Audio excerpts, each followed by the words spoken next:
अस्सलामु अलैकुम वरहमतुल्लाहि वबरकातुहू नहमदुहु व नसल्ली अला रसूलिहिल करीम अम्मा बाद। आज एक अहम फ़िक़ही मसले की तरफ जा रहे हैं जो कि अमूमन हम जानते हुए या न जानते हुए, अनजाने में या जानबूझकर हम इसको अंजाम दे रहे हैं। तो यहाँ पे एक फ़िक़ही मसला है कि रूह बा क़िबला होके किसी भी फ़र्द का, चाहे मर्द हो चाहे औरत हो, पेशाब करना या पाखाना करना हराम है। अगर उस वक्त जब पेशाब करते हुए या पाखाना करते हुए अंदाज़ा हो जाए कि रूह बा क़िबला हो चुके हैं, तो उस पर वाजिब है कि वो अपने समत को, जो डायरेक्शन है, उसको क़िबला से मोड़ दें। मिसाल के तौर पर दाएं जानिब या बाएं जानिब मुड़े और अपने डायरेक्शन को बिल्कुल अपोजिट में रखें। अगर रुख सामने वाला हिस्सा क़िबला की तरफ है तो ये हराम है। इसी तरह अगर पिछला हिस्सा क़िबला की तरफ है, ये भी हराम है। तो मुसलमान के लिए ज़रूरी है कि जिस वक्त अंदाज़ा हो जाए, जिस वक्त मालूम हो जाए कि रूह बा क़िबला होके या पुश्त बा क़िबला होके पेशाब कर रहा है या पाखाना कर रहा है, तो अपने रुख को क़िबले से मोड़ दें। इसी तरह माओं के लिए भी ये कहा गया है कि वालिदैन को भी कहा गया है कि अपने बच्चों को रुख क़िबले की जानिब पेशाब और पाखाना नहीं करवाएं।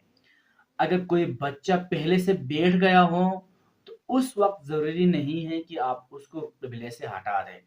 अगर माँ अगर ऐसा कर रही है तो हराम का इर्तिकाब कर रही है।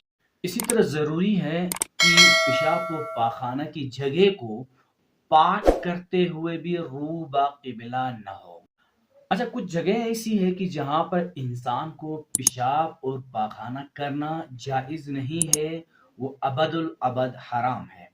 एक वो जगह जिसके ऊपर इंसान को इजाज़त नहीं दी गई है कि वो पेशाब करे। आम तौर पर दुकानों के पीछे, आम तौर पर मार्केटों में जब वॉशरूम्स नहीं होते हैं और वहाँ के लोग उसको मना भी कर रहे होते हैं, लेकिन वहाँ पर अगर बंदा पेशाब कर रहा है, अगर पाखाना कर रहा है, तो अबदुल अबद वहाँ पे करना हराम है।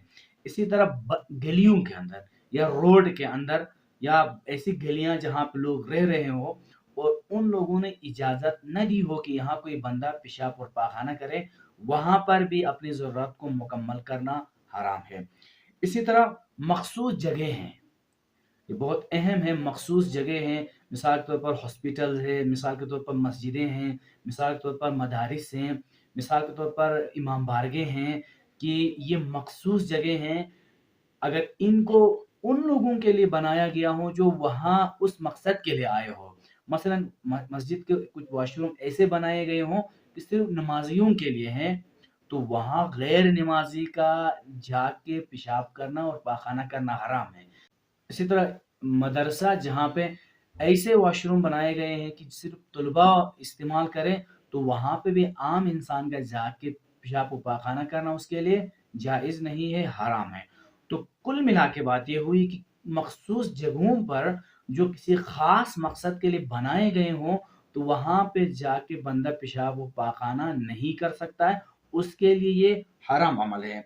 इसी तरह कोई ऐसी जगह हो, ये याद रखें, अगर कोई ऐसी जगह हो कि जहाँ पे मुक़द्दसात की तौहीन होती हो, चाहे किसी कब्र की तौहीन होती हो मोमिन की, चाहे कोई मस्जिद की तौहीन होती हो, चाहे किसी और की तौहीन होती हो, तो उस जगह पे जाके पेशाब करना हराम है और जायज़ नहीं है।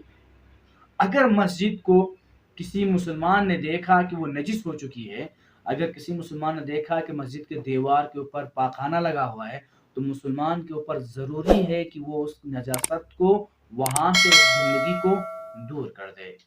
व आखिर दावाना अनिल हम्दुलिल्लाहि रब्बिल आलमीन।